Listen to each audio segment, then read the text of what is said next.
In your 2022 fantasy football drafts, there is going to be one common occurrence across every single draft that you do, and that is going to be that running backs are drafted at a very high rate early and often inside of the early rounds of your drafts. Inside of the first round is where a bunch are going to fly off of the board, and that is because they are the consensus running backs that everyone believes are very safe. They have a lot of upside and could finish as the number one running back at the end of the season. But after the first round is where things start to really open up. This is where you can also find high upside running backs that could finish as the number one running back on the season. And in today's video, I'm going to be doing a deep dive into exploring my top 5 must-draft running backs after round number 1, and these are all guys that I believe could finish the season as league winners. But before we could get into things, I would like to ask that if you do end up enjoying today's video and you are new to the channel, that you please make sure to hit that subscribe button down below. And while you're down there, whether you are new to the channel or not, please make sure that you do leave a like on today's video. It would help us out a ton. And if you would like to follow me on Twitter, please do at Notorious FNTSY. And I kind of forgot to mention, but my name is Nick Lepri, so let's get into today's video. We'll begin with my first must-draft running back after round number 1, and we'll begin with the earlier round guys, and at the end of today's video, we'll get very deep into the draft. So we'll begin with Mr. Aaron Jones, running back of the Green Bay Packers, current underdog ADP, running back number 9, pick 17.5 off of the board. So right now, his consensus is to go in the middle of the second round of your drafts. In 2021, Aaron Jones played in 15 total games, finishing the year as the running back number 12 in half PPR and the running back number 14 in half PPR points per game. He had 171 carries, which is 11.4 per game, ranking 24th at the running back position, 799 rushing yards, 53.3 per game, ranking 21st, 65 targets, 4.3 per game, 7th, 52 receptions, 3.5 per game, 6th, 391 receiving yards, 26.1 per game, 10th, and 10 total tugs, 10 total touchdowns, number 8 at the running back position. Now, last year, prior to your fantasy football drafts in 2021, there was a lot of discussion to be had about what Aaron Jones's role was going to be in this offense compared to A.J. Dillon. Was A.J. Dillon going to be able to elevate himself enough to be able to take away the upside of Aaron Jones? Meaning, is A.J. Dillon going to come in there? He doesn't necessarily look like a receiving running back, but could he steal away some targets? Could he steal away some goal line work? Maybe since he's a bigger type of a running back, maybe he's, when the team's knocking on the door to get in the end zone, maybe they sub A.J. Dillon in, he barrels his way on into the end zone, and then you're very mad about Aaron Jones because maybe this will happen a couple of times on the season, and maybe we should worry a little bit more about A.J. Dillon. Now, when you watch the season last year, A.J. Dillon was pretty involved in this offense. It's not like it was Aaron Jones being Christian McCaffrey and the backup running back basically being a nobody. Another example you could use is Dalvin Cook. When he's healthy, he's the clear number 1 guy, but when he goes down, there's another running back. But at the end of the day, when healthy, Dalvin Cook is just the guy on the team. Aaron Jones doesn't have that luxury, right? He's not just the only running back that the Packers use, but he is still the number 1 running back. And if I'm being honest with you, I think it is going to be very hard for A.J. Dillon to dethrone, to steal away the role that Aaron Jones has. And I would be shocked if Aaron Jones wasn't the clear lead back for all of the 2022 fantasy football season for the Green Bay Packers. In my opinion, last year, the player that actually hurt Aaron Jones the most on his own team wasn't A.J. Dillon, the backup running back for him, the number 2 running back on the team. It was the wide receiver, Davante Adams. Now, you might be wondering, Nick, how is a wide receiver hurting the running back? It is because of how good Davante Adams is. When Mr. Aaron Rodgers drops back, all he has to do is throw the ball anywhere near Davante Adams. He's going to go up and snag that thing. He doesn't have to dump the ball off to Aaron Jones because he can rely very heavily on Davante Adams. And in the red zone, when they're knocking on the door, they don't have to run the ball. They don't have to hand it to Aaron Jones. They don't have to hand it to the bulldozer, Mr. A.J. Dillon. All they have to do is throw the ball to Davante Adams because it is automatic. It is very hard to concoct some type of a defensive game plan to stop Davante Adams. So Aaron Jones gets kind of screwed in that way. But now, fast forward to right now. We've seen Davante Adams get shipped off from the Packers to the Raiders. The Raiders give him one of those huge checks you get when you win the lottery. The guy's making $1 zillion, and he is now the lead wide receiver, the number 1 wide receiver, the alpha dog for the Las Vegas Raiders. And now the Green Bay Packers are left with a very confusing wide receiver core to assess. They have rookie Christian Watson. They have Allen Lazard, who's been there for the last couple of years. They have Sammy Watkins, who we all know is the most dominant player to ever grace the earth in week number 1 of any NFL season. Randall Cobb, Amari Rodgers, Romeo Dubes. They've got a bunch of guys out wide receiver, and it is very unclear right now in July who the number 1 receiver is going to be, and that is why all of those wide receivers are being drafted later on in the draft, because it is very hard to figure out who the guy is going to be, and even if one of those guys is the number 1 target, one of them has to be, are they going to be by far and away the number 1 target like Davante Adams, or is it going to be one of those situations where Rodgers just kind of spreads the love around, throws the ball all over the place, and then one of those wide receivers none of them ends up being very valuable in fantasy football? So now without Davante Adams, Aaron Jones is in the fucking driver's seat to catch 1 million passes. In the last 7 games that Davante Adams missed for the Green Bay Packers, Aaron Jones was targeted 7 or more times in 4 of the 7 games. Aaron Jones's target numbers last year, they weren't even bad, right? He's seeing 4.3 targets per game. Now imagine if it goes from 4.3, I'm not saying he's going to get 7 targets a game, but now it goes to 6 per game, around 6 per game, 6.5 per game. Then Aaron Jones is instantly in a significantly better position to help you win your fantasy football league because of the receiving upside. And A.J. Dillon really isn't going to be a worry at all for me in terms of catching passes. There's still the worry of always going to steal some touchdowns, but that's a worry for a lot of running backs. There's only really a couple of running backs in the NFL that are clear workhorses. So I think Aaron Jones is going to be just fine in 2022. And at running back 9, I think that's a little bit laughable. He could definitely finish as a top 5 running back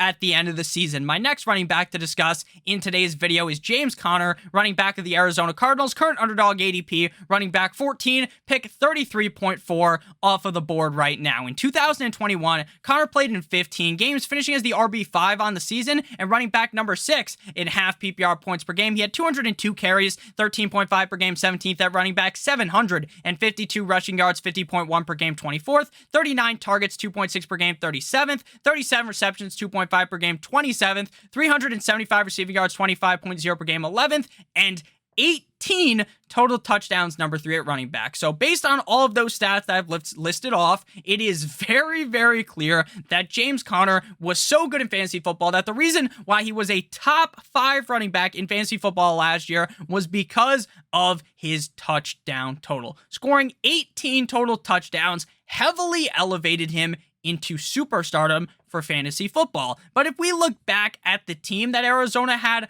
last year compared to this year, now it feels like we have a much better idea of how James Conner's role in this offense is going to be. Last year, there was a lot of debate across the fantasy industry. Should you be drafting Chase Edmonds or James Conner? Now, James Conner was being drafted later on in the draft, about a round or 2 discount if my mind doesn't fail me. So I was telling everyone to draft James Conner. I think Chase Edmonds was a talented player, so I didn't want to just scoff at him. If I did a bunch of drafts, I probably would have ended up drafting Chase Edmonds a couple of times. But I thought that since James Conner was going later, and that what I've seen out of James Conner in Pittsburgh, that there's a good chance that he just becomes the lead running back, and Chase Edmonds gets absolutely screwed by that, and Edmonds has a bad year, and James Conner elevates himself. Now, Chase Edmonds is also a very talented receiving running back, and James Conner, while he is as well, it seemed like Cliff Kingsbury really did not want to use James Conner in that pass-catching role, and they would give that to Chase Edmonds. But now, Chase Edmonds is gone. He is now in Miami. He is now looked upon as the number 1 running back in Miami. So now James Conner has free range of this backfield. They have, Benjamin, they have some other running backs behind James Conner, but I am not worried at all about them because I believe that James Conner is in the driver's seat. And I believe that without Chase Edmonds kind of lurking in the darkness behind him, with just Darrell Williams and Benjamin behind James Conner, I think he's going to clearly be the lead back on this team all year long. And while I think the touchdowns are bound to go down, right? Scoring 18 touchdowns, that's a lot. But even if his touchdowns go down, I think his carries go up. 13.5 per game, I could see that at 15 or 16. His rushing yards are going to go up. his targets, receptions, receiving yards are all going to go up, that even if he scores maybe 13, 14 touchdowns, that he could still finish as a top 10 or even a top 5 back. And right now he's coming off the board as the running back number 14. So I don't think the fact that he was so dependent on touchdowns last season for as to why he finished so good should be something that affects your thought process in 2022, because the backfield is so different. It is so different. I'm really not worried about these running backs behind James Conner now, but last year there was reasons to be worried about Chase Edmonds. So I think James Conner is in the driver's seat as the lead running back in Arizona. There's going to be games where Kyler Murray fucking vultures a touchdown for James Conner and you're going to be pissed off. But there's a lot of teams nowadays with quarterbacks that are really good at rushing the ball. So it is what it is. James Conner is the clear number one running back on the team, and I think he'll be a much more efficient runner in 2022, and I honestly think that the Arizona Cardinals aren't going to collapse halfway into the season like they did last year. I think they're almost going to get better when DeAndre Hopkins returns, and that is going to help out James Conner even further. Before we get on into my third running back that I believe is a must-draft running back after round one, I would like to give you guys a quick word from our friends and our sponsor of today's video, and that is Underdog Fantasy, which is the single best place to play fantasy football this summer. The Best Ball Mania 3 tournament has $10 million in total prize money. All you got to do is draft your team, and that's it. There's no waivers, no trades, or no in-season management. Underdog will give you the best score at the end of each week of the season, and the highest score at the end of the year is going to be winning. My favorite part about fantasy football is the draft. In today's video, we're breaking down the draft. I love talking about the draft, and now you don't have to worry about sitting there on Tuesday night, fucking smacking the keyboard all night, making a bunch of waiver claims. You don't have to worry about getting on your phone, calling up Jim from the office, and trying to talk to him about a trade you're going to be making, and then nothing ends up happening, right? You don't even have to worry about waking up on Sunday morning and checking a million lineups, because you don't have to set your lineup, because Underdog will automatically give you the best lineup. Last year's Best Ball Mania champion drafted in June. It is July right now, so there is no need to wait. You can go ahead and draft your team right now. Underdog will double your first deposit up to $100 when you use promo code AWESEMO, AWESEMO, which is good for 4 entries into the Best Ball Mania 3 tournament, or if you're more about kind of the smaller draft, not as high entry, but you can still win a decent amount of money, you can have 20 free entries into the Puppy 2 tournament. Head on over to UnderdogFantasy.com or in the App Store, or just click on the link in the video description down below. Again, promo code AWESEMO today. My next must-draft running back after round number 1 to get back into the video is Travis Etienne, running back of the Jacksonville Jaguars. Underdog ADP running back 16, pick 35.0. Now, Travis Etienne suffered a mid-foot Lisfranc injury in 2021 in the preseason. He didn't play a single game. And Matt Savoca has talked about this before on the channel, so I will kind of steal his way of thinking because it's very true. Travis Etienne avoided a humongous fucking landmine of Urban Meyer. He got hurt for the season. This is basically his rookie year. His injury took 4 to 6 months to repair, so there's really no need to worry about injury, right? He got hurt in the preseason. Now we're like almost a year removed from that. So he's going to be just fine. The injury is no need to even really think about the injury. I just brought it up for the purpose of today's video. And James Robinson got hurt at the end of the 2021 season. So it seems very unlikely that James Robinson is going to return early on in the season, and when he does return, since he got hurt so deep into the season, it seems unlikely that he's really going to be himself, and that he even kind of scares me at all about taking Etienne's job. Now, if James Robinson was fully healthy, then I'm probably going to be sitting here today, and he's not. Travis Etienne's just not going to be in today's video, because I really think if James Robinson was healthy, then he's going to eat into Travis Etienne's role, and then we're going to end up with Travis Etienne being just fine, but not someone I'm overwhelmingly excited to draft, right? He's not going to be a must-draft running back, but James Robinson he's just basically done for this year, right? I'm not worried at all about him affecting Etienne. In 2020, we're going to have to look all the way back to his years at college in Clemson. You want to know who his starting quarterback was in college? Trevor Lawrence. You want to know who the starting quarterback is of the Jacksonville Jaguars? Of course you know who it is. It's fucking Trevor Lawrence. 168 rushes for 914 yards, 48 receptions for 558 yards, and 16 total touchdowns.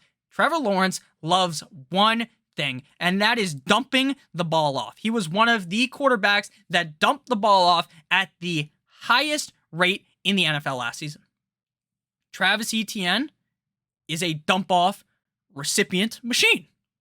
Lawrence looks 2 feet to the right, fucking throws the thing to Etienne, and Etienne can take the thing to the house. He is very elusive. He's not this huge running back. He's not like Derrick Henry. He's more like, I would say, Alvin Kamara. I'm not saying that Travis Etienne's fucking career is going to end up like Alvin Kamara, but you get what I'm saying. It is a similar type of player, in my opinion. I think in 2022, Travis Etienne, in essentially his rookie year, because he didn't play at all, didn't step foot on the field at all in 2021, so essentially his rookie year, or his redshirt rookie year, whatever you want to call it. It's really his second year, but you get what I mean. Travis Etienne is going to fucking dominate. The Jacksonville Jaguars love to dump the ball off. Trevor Lawrence does. And this is a team that, while I don't think they're going to be like the best team in the NFL, right? They're the Jaguars. They're probably not going to be amazing, but they're not going to be as bad as they were last year. And I think Lawrence is going to be able to step up, and that is going to help out Travis Etienne a ton. I think Travis Etienne is a no-brainer pick right now, where he's going at pick 35.0. And at running back number 16,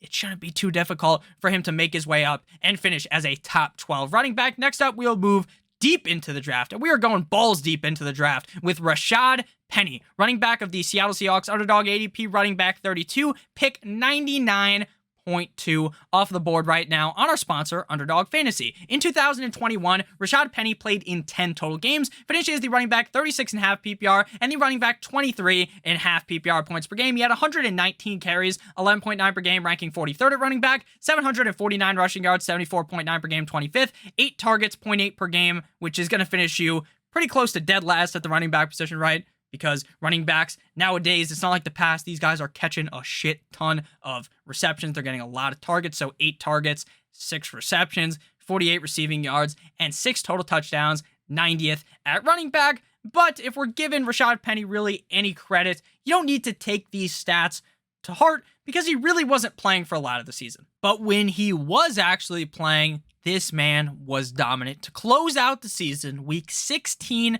through 18, he was given the keys to the backfield. He was given the reins. Week 16, up against Chicago, 17 carries. He ran 10 routes, got 1 target, didn't catch a pass, but he had 135 total yards, so it was all rushing, 135 yards and 1 touchdown, scoring 19.5 half PPR points, number 9 at running back on the week. Week 17 up against Detroit, 17 routes ran, 25 carries, 3 targets, 2 receptions, 185 total yards, and 2 touchdowns. 32.5 points in that game, number 1 at running back on the week. Week 18 up against the Cardinals, and he's seeing more snaps in all of these games. 51.9% snap share in week 16, 66.7 in week 17. Week 18 up against Arizona, 77.2%, 23 carries, 11 routes run, no targets, no receptions, 190 fucking rushing yards, and 1 total touchdown, 25 points, number 4 running back. Now I understand, Nick, that's week 18.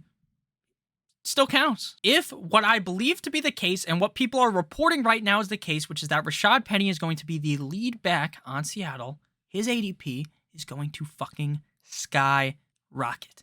His ADP is going to keep going up and up and up and up and up. Right now, he's running back 32 off the board, pick 99.2. This video is being recorded in July. I can almost guarantee you that in August, late August, if it is a lock that Penny's going to be the guy, like I believe it is, like everyone is saying, like even Pete Carroll has kind of talked about, alluded to, then Penny's probably going to move up. He's probably going to be around pick 60. So right now is the best time to draft him. It's right now. Rashaad Penny's upside is immense. But Nick, they drafted Kenneth Walker. Kenneth Walker looks great. And yes, Kenneth Walker does look good. But I have seen nothing out of Pete Carroll in the past that tells me that Pete Carroll gives even a singular fuck about which running back to play based upon draft capital. 4 years. 4 years. He played Chris Carson, who was like a 7th round pick, over Rashaad Penny, who was a 1st round pick in 2018. So I understand, Nick, that may hurt your argument because Penny didn't play in the past, but Penny wasn't healthy. And when Penny was healthy last season, the guy was dominant. So if, which is a huge if Penny can stay healthy, then this guy is a league winner going damn near pick 100 in the draft. To close out today's video, my final running back I want to break down is a guy that we've already talked about in today's video, but now he's got his own solo shine, and that is running back of the Miami Dolphins, Chase Edmonds. ADP running back 33, pick 101.9. Chase Edmonds last year in Arizona, in 12 games, finishes as the RB 35 in half PPR and the RB 31 in points per game. He had 116 carries, 9.7 per game, 592 rushing yards, 49.3 per game, 53 targets, 4.4 per game, 17th at running back, 43 receptions, 3.6 per game, 13th at running back, 311 receiving yards, 25.9 per game, 21st at running back, and 2 total touchdowns, 61st at running back. If we know anything about Mike McDaniels, it's that this man, the head coach of the Miami Dolphins, first-year head coach of the Miami Dolphins, is going to want to run the rock with efficiency. That's what he did in San Francisco. But Nick, Mike McDaniels brought in Raheem Mostert from San Fran to be a part of this offense.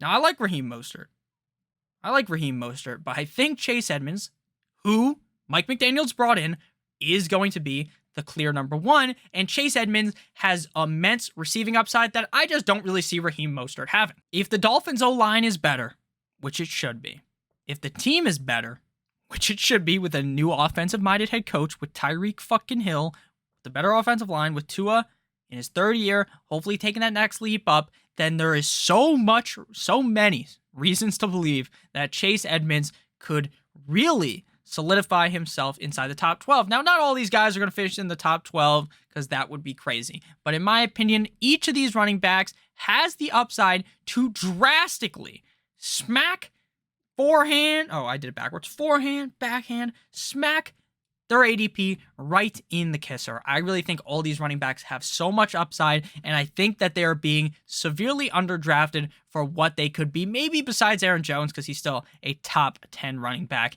in ADP. So let me know what you think about today's players: Aaron Jones, James Conner, Travis Etienne, Rashaad Penny, and Chase Edmonds. And let me know who your number one running back is to draft after round number 1 based upon ADP in 2022 fantasy football drafts. I love all of you guys. I hope you did end up enjoying today's video. If you did, make sure you hit that like button. And if you're new, make sure you hit that subscribe button as well. And check out Underdog Fantasy. Promo code AWESEMO, AWESEMO, for a first match deposit bonus of up to $100. So if you deposit $100, they'll give you an additional $100. Seems like a no-brainer to me. I love you guys. I'm on Underdog Fantasy all the time. We do drafts over on the Best Ball channel. Every single week, we'll have one live on Monday, every single Monday. So I love you guys. I hope you have a great rest of your guys' day. And as always, good boy.